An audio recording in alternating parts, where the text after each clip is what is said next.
So let's do chapter 3. Chapter 2, I mean. And probably 3, although I haven't looked at 3.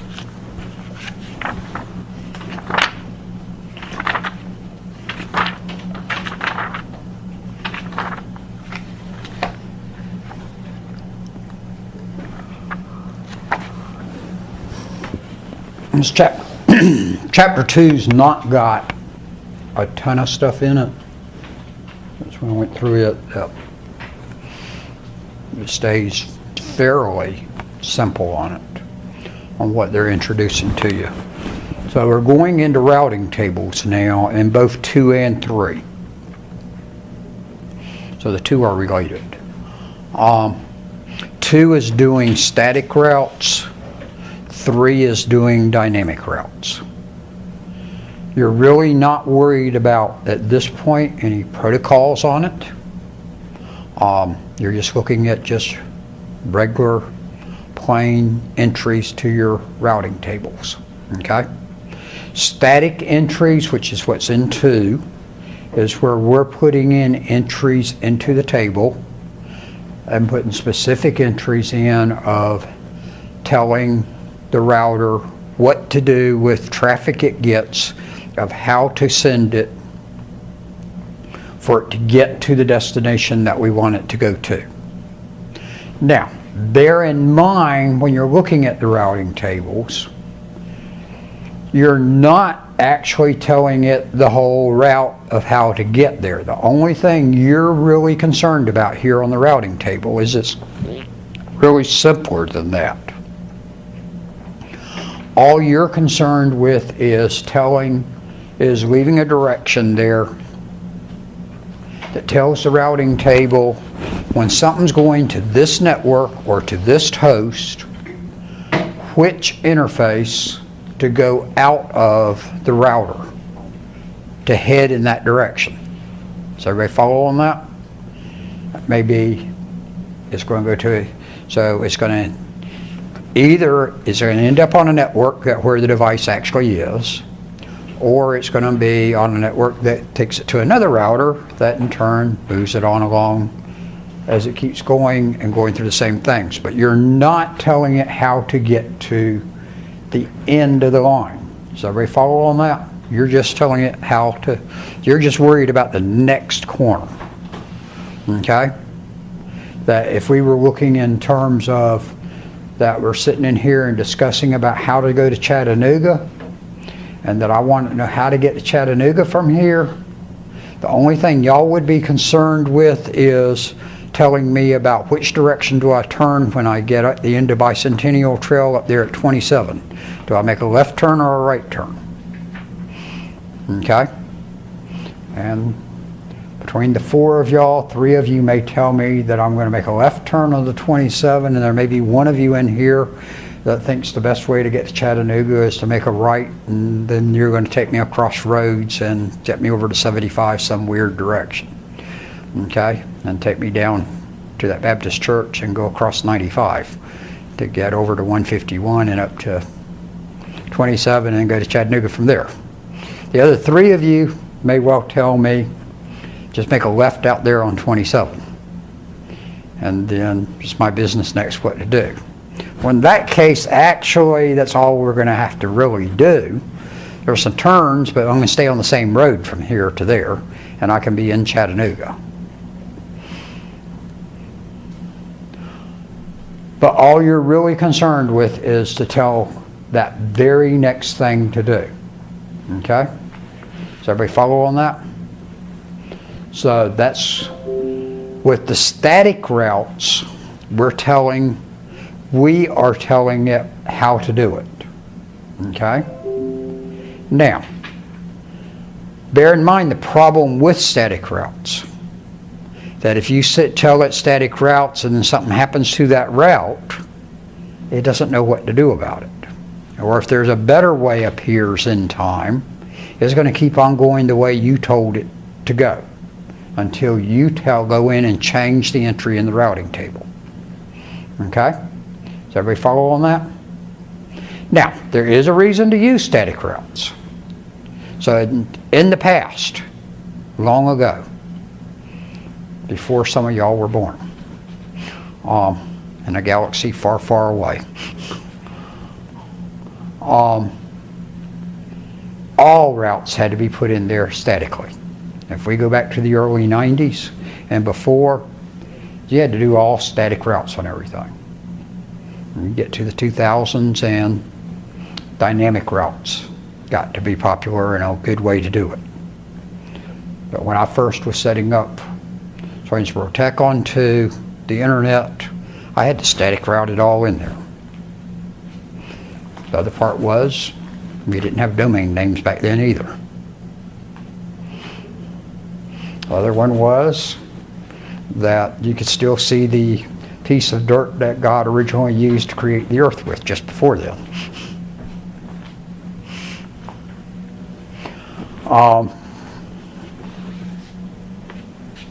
So there's going to be the objects of using them. They give you 3 example reasons to use them. One is for stub networks, and that's where you've got a network that's just stuck out by itself, off of a section off of the other network that just hangs out completely by itself, and there's one way out of it. It's not got multiple ways around to do stuff. It's not the way the internet was originally designed, but you're going to have plenty of cases where you got stub networks all over the place. Okay? That when you go to set up your networks, that you may well have some stubs coming off of it. Well, coming from those or getting into those, you may well have a static route to get in there, because it's going to be the same route to get in and out of those networks. Stays constant. There's no change on it, because you've built it solid on that one. Okay. Second one is, you are going to have a default gateway. That's got to be a static entry. That's a static routing entry. Okay. That's also what you're going to see called the quad 0. Okay.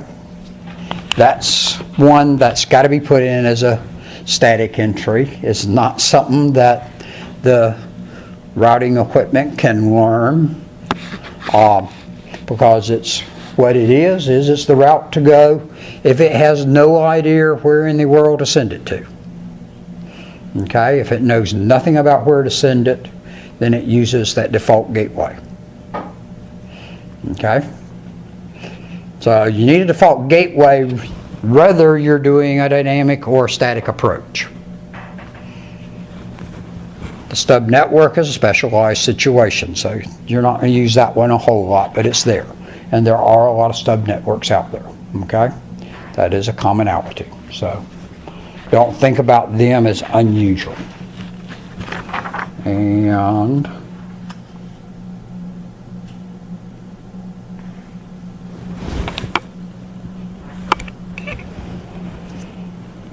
if it is a smaller network that's not going to have a lot of change occurring to it, you may well do a number of static entries into it too.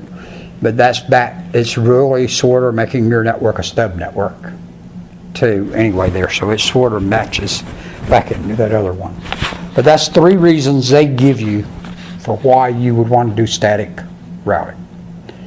Okay?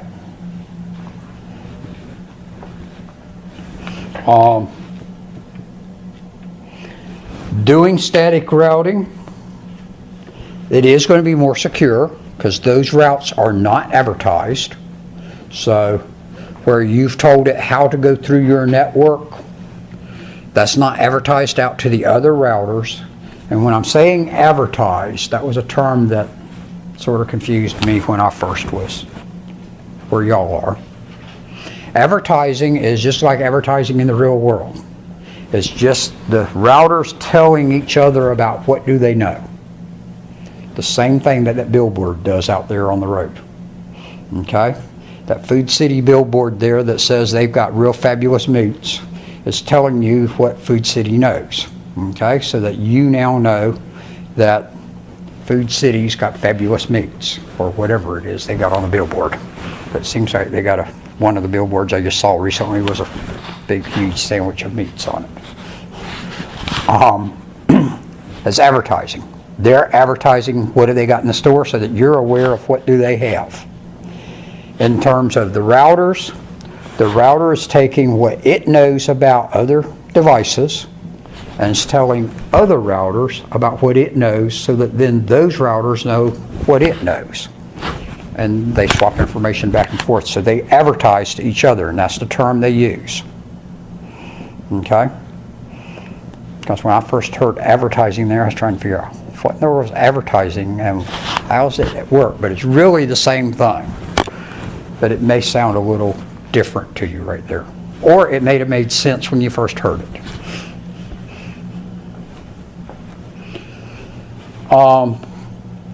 But if it's a static route, those are not advertised. It advertises the dynamic routes. So it just advertises what it learns about stuff out there, not what it was specifically told. Okay, so the static is built in there to a degree. The other, it's learning constantly, changing constantly, and it's telling the others about it, and that keeps their information more complete on it.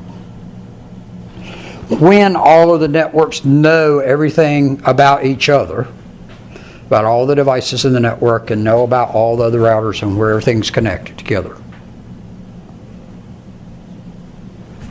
The word just went out of my head. It was there, and then it disappeared. What word am I looking for? Starts with C.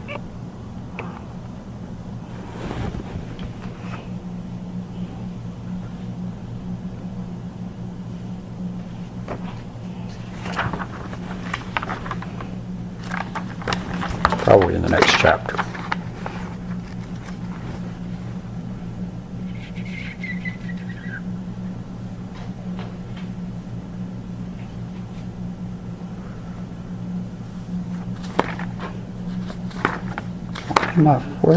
Why has it gone out of my head?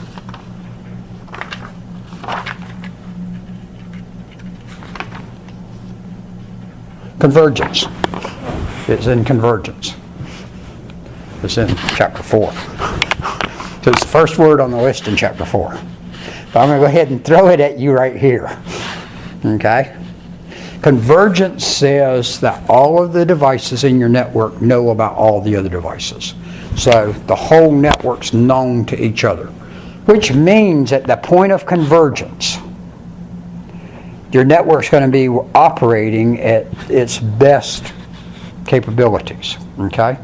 Everybody knows about what everybody else is doing, so they all know what's the best way to do things.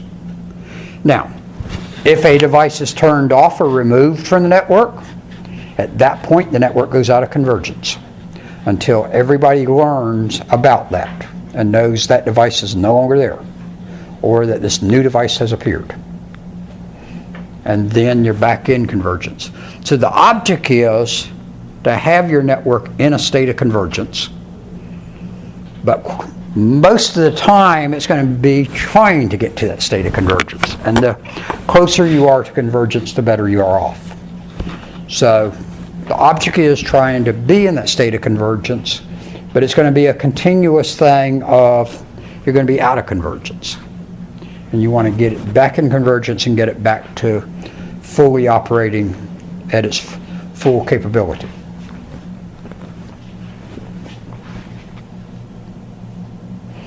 So they talk about standard static routes, which is just a static route that says, here's the network, because you're going to put in the command, you're going to tell it what's the network you want to go to, and in a standard routing command, it is which network are you going to. So you're doing IP route,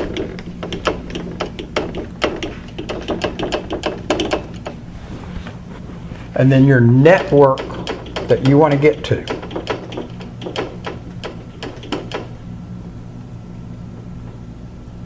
And then the subnet mask.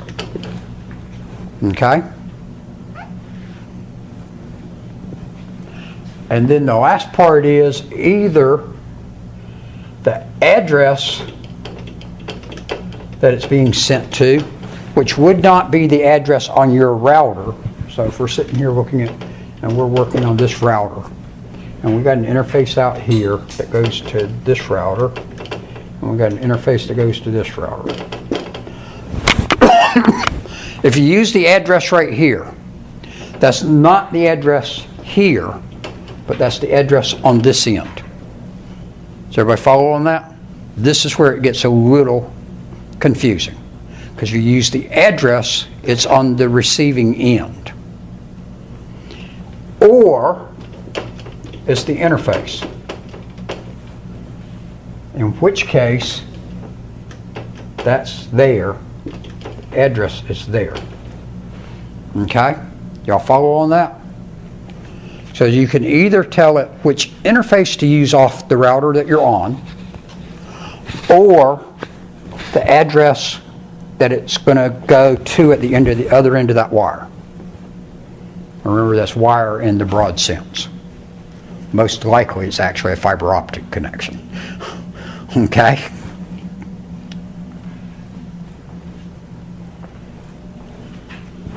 So you're going to tell it the network address,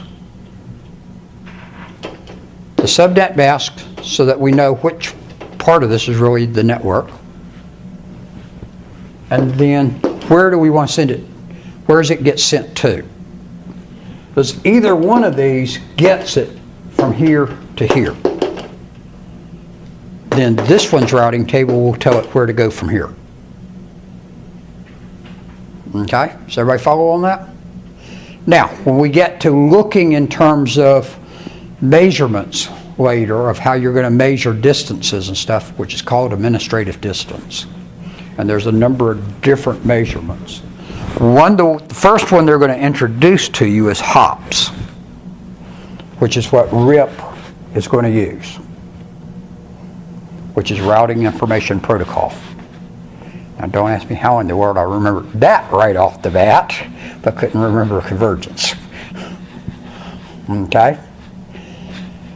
You're really not going to use RIP version 1, but they're going to show it to you when you get a little bit further along, okay?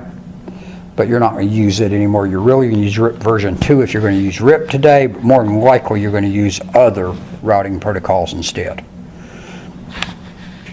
RIP uses hops for its administrative count, okay?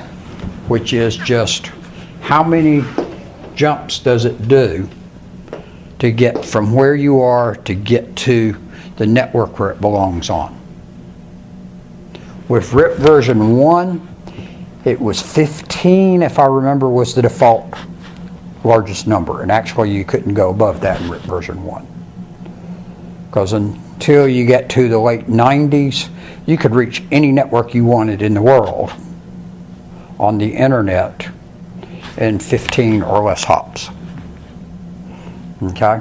Now, because you've got so many stub networks based off stub networks and everything else, and that no longer is it quite as well of being a full mesh like it used to be, that you can run a lot more hops to get from one place to another place, to get from one obscure end to another obscure end of a network.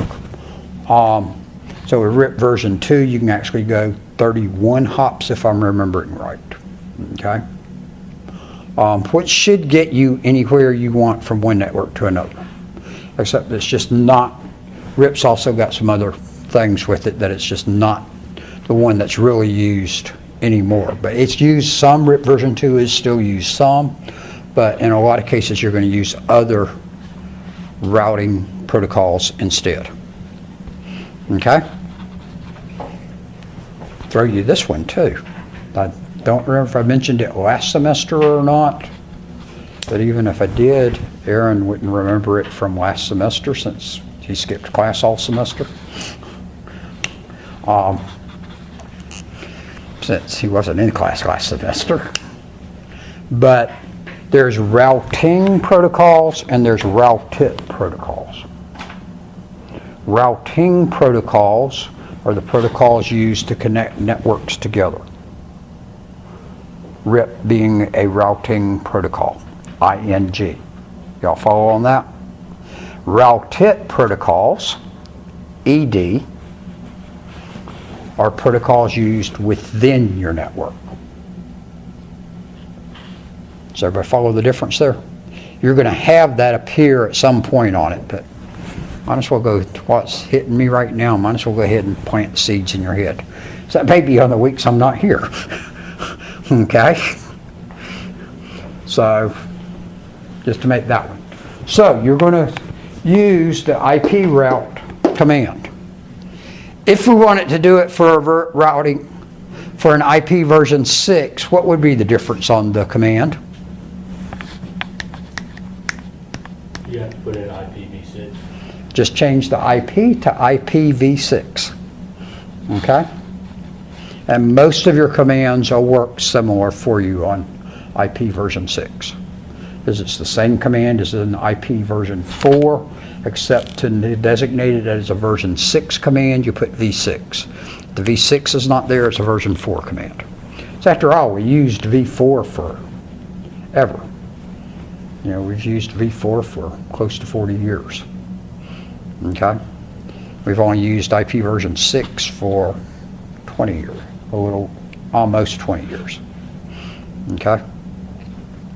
Because IP version 6 appeared somewhere in 99, 2000, somewhere in there. 98, 99, 2000. So it's about 20 years old, but it's really not caught on until the last 10 years or so. And really not extensively caught on until probably the last 5 to 8 years. And still IP version 4 extensively used, so still not there. So most of your stuff, when you're looking at like on certification testing and everything else, most of that stuff is still aimed at IP version 4. Okay, so that is the command you're going to use to put in each of your static routes. Does everybody follow on those? Now, if it is going to be that default route, where do you want traffic to go if the router has gone through the entire table? So it puts this entry at the bottom of the table. Okay? Y'all follow on that? If it finds an entry higher up in the table that meets it, it goes with it and sends it on. It only gets to the default route if there was nothing in the table that told it where to send with the address that it's got, the network it's supposed to go to. It has no idea where to send it. Obviously, that's going to happen a good bit regularly on your network, because people are going to go to websites and other things that they've never been to before. Now, the other part, like I mentioned before, is that doesn't happen a whole lot because people tend to go to the same sites they've always been to. Okay? Or that somebody else goes to. Because if I'm going to go look at a new website, it may be because one of you went, "This is a really neat website, you need to look at it." Well, if you're telling me to look at it, guess what? People in our network have already been to it, so when I go to use it, it knows already about it. With the default one, the network address and the subnet mask is 0.0.0.0. Okay? 4 zeros for both the network and the subnet mask. That's telling it, if nothing else is there, use this. That's why it's called a quad 0 route sometimes. And I've actually seen that term used on a certification test before. Okay? So quad 0 is a recognized term on it. Now that's in IP version 4. IP version 6, it is ::0/0. Okay? Because ::0 would say it's all zeros, so we're still with the all zero. It's just we got 128 zeros now instead of 4 zeros. And we're still going with the subnet mask of all zeros with a /0. Everybody follow on that one? And they've got that one shown to you in the book in an example right there. And Don's not been jumping pages all over the place, so apparently I'm going sort of in order. I have it in my notes.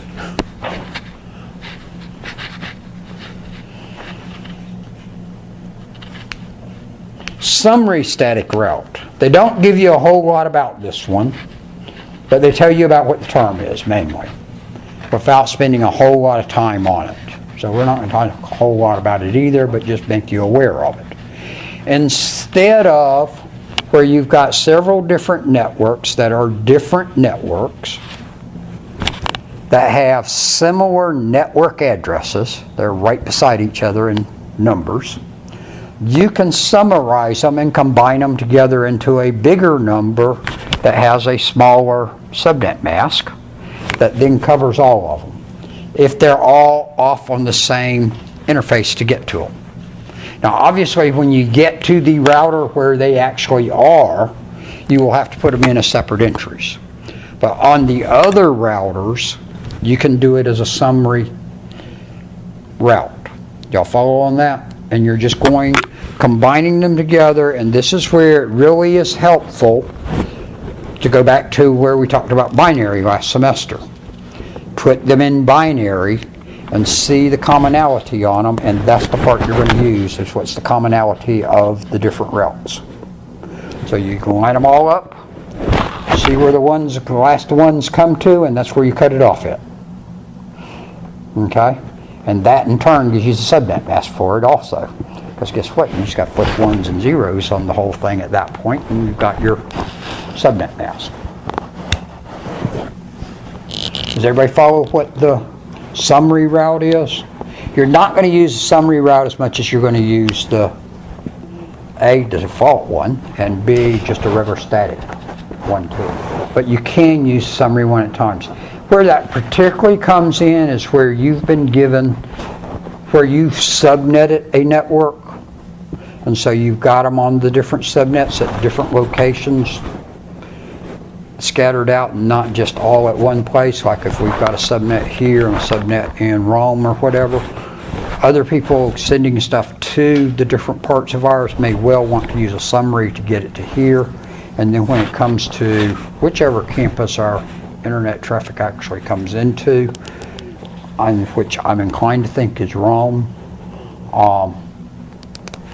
particularly after experience today, but somewhere in any event, when it comes in, then that router there would have to have the separate subnets to different interfaces for it. Okay?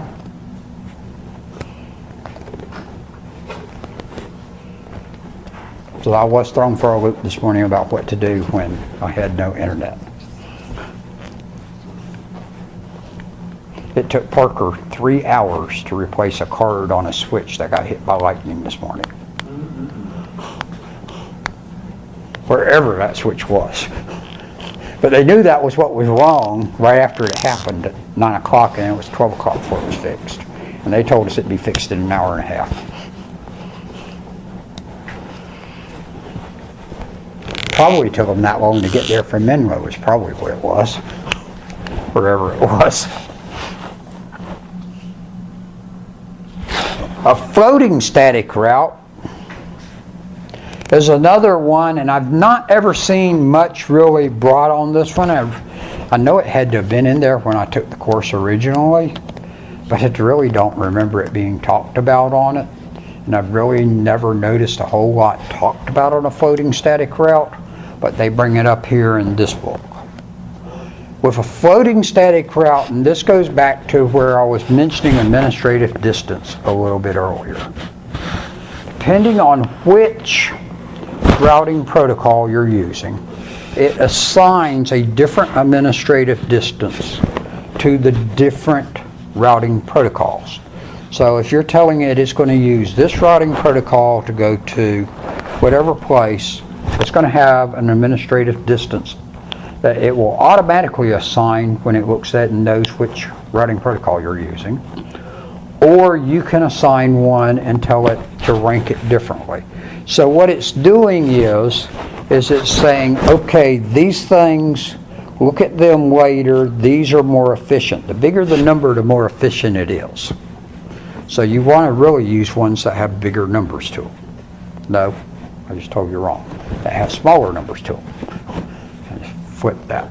Because RIP has an administrative distance of 120. EIGRP, if I'm remembering right, has 90.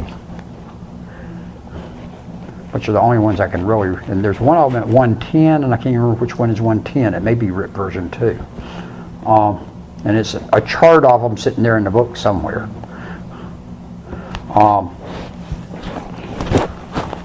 Besides that, because that's going to be the default, it assigns that number. You can assign a different number to it. What the object of that is that you can have it have its number, and if it does dynamic ones, it's going to assign the number by default to it. But you can assign a different number to it and pick a lower number to use there, right below the number. Typically, you're going to pick a number right below it for what they are saying in terms of a floating one, is to tell it, all right, if that first route's not available, here's the route to go to is the best alternative. So in their illustration in the book, they're telling you about to get from here to here is the best route. But if these are all connected three together, if this route is down, our best route may be to go this way then. And we can go ahead and build that into our routing table there as a static entry, as a floating static entry, by giving it a lower value for the administrative distance. And it will never bump to this second one in the table unless this route doesn't exist. If that route doesn't exist, then it falls and goes and uses the next one. Does everybody follow? So you got an alternative. Their illustration in the book is where you've got a direct connection between the two networks, but you've also got a connection through the internet. Well, you want to use the direct connection would be your preferable way to go. Okay? But if the direct connection's not down, letting it run through the internet would be your next preference. The other one you will see quite often on that one is that you may well have between the two networks a dial-up connection as a backup. And if your regular internet connection is down, that's not working, to go to do a dial-up and keep the traffic going, but it's going to be a whole lot slower, but you still got traffic existing across. Because it would have been really nice here this morning if we could have still had some connectivity, even if we'd been slow, because we could have gotten some stuff done then. As it was with nothing, we had none. But we still had full network capabilities on the campuses. Okay? However, thanks to the fact that we now do our email on campus, we couldn't get to our email. I was going to send an email message to tell us that it was going to be an hour and a half. Those that had been smart enough to get on their phone, or that were willing to use their phone to check the school email, got the message and then relayed the message to the rest of us. And then we had the Blackboard, and then I went, well, because I was going, why'd I come to work? I could have stayed home and done more. And then I realized, then I discovered I couldn't have worked on Blackboard anyway because I forgot we had to go through the campus to do Blackboard. Unless you did the backdoor method, which students could do, that Kendall said she did, that you can still use your old username and password for Blackboard and go through the link up in the corner. Now how much longer that'll be there, I don't know, but it's still there. And the online coordinator told me when I wrote and told her about that wouldn't work, when she'd said Blackboard still will work for you if you go off campus to do it through an off-campus connection. I wrote to her, no, it won't work because it's got to pass through the campus to get in. And she told me in the afternoon, she said, actually 2,000 students at Georgia Northwestern And I'm guessing we probably only got 4,000 or so this summer. I haven't seen the enrollment figures. That means probably about half the students still figured out a way to get around it. That's a little high to me on the figure on that, but that's what she said. And got into Blackboard anyway. Faculty couldn't, because they've disabled our old accounts. Go figure. I've only got the one account right now,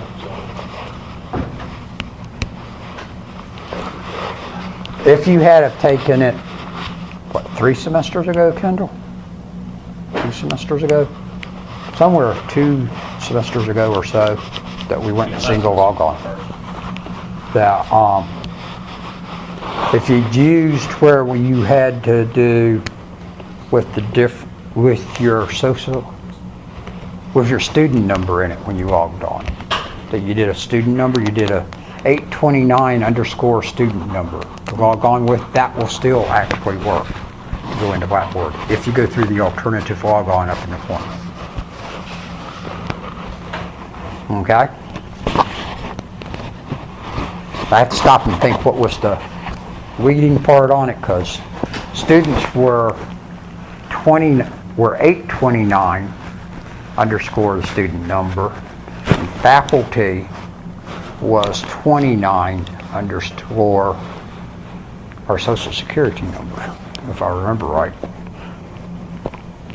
Or maybe it was our logon name. I can't remember which it was. But it was 29 underscore for the faculty. It was 829 for students. So every time I'd help a student, I'd always have to stumble going, wait a minute, what is it you got to type in right here?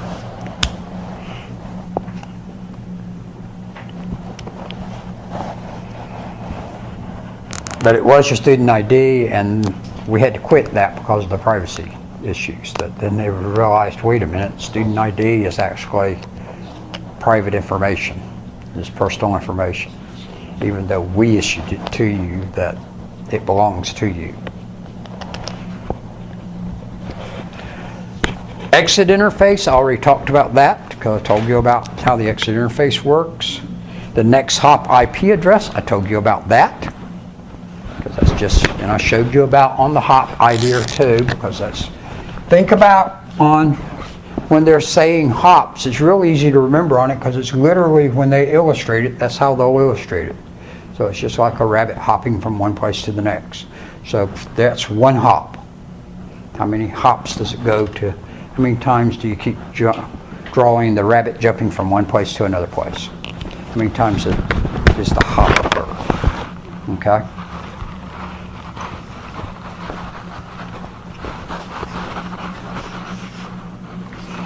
And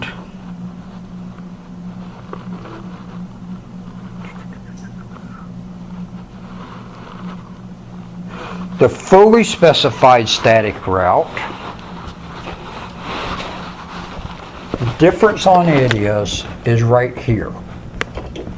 The fully specified one is where you're telling it the route to a specific host. You're not telling it about all the other devices on that network. You're just telling it about how do you get to this one host device. Y'all follow on that? In all honesty, I don't remember ever seeing a fully specified one ever used. Okay? But it's there. So instead of putting a network address here, you're going to put a full address right there. Okay?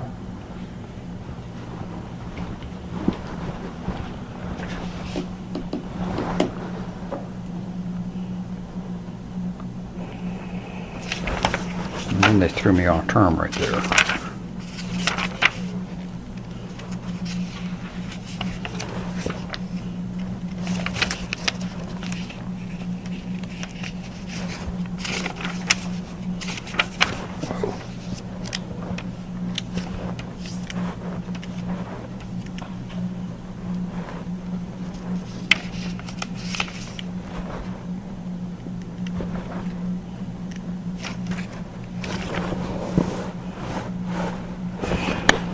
And then on the IP version 6, I told you already the difference on it. Remember, you're using the link local address because that's the address to the network. Because they use all kinds of different, IP version 6 uses different type local addresses. Link local is the one you're using here. The host route, and then the local host route. And that's just using IP version 6 terms to say the same things we just said in IP version 4. I really like the old IP version 4 terms better. Whoa, that's back here somewhere.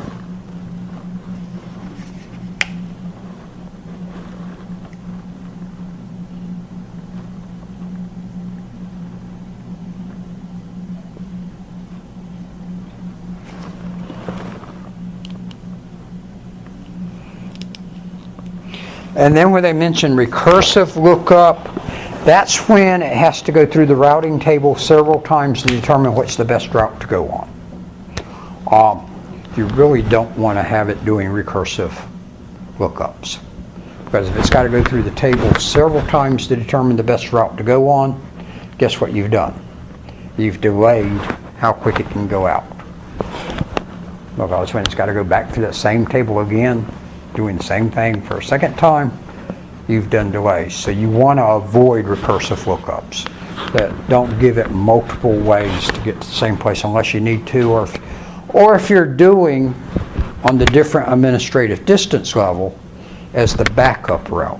That's a different thing. But when you've got two that it looks in it and realizes it's got two the same way and then it's got to make a decision between two equal routes, you confuse things.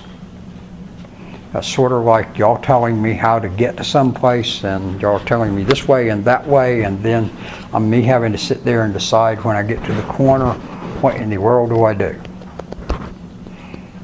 Me get up there to the corner and try and decide, do I go right or left, because some of you told me right and some of you told me left, and me sitting there and debating on it and debating on how well do I think each one of you knows of how to get to Chattanooga from here, and then finally choosing to go one of the ways.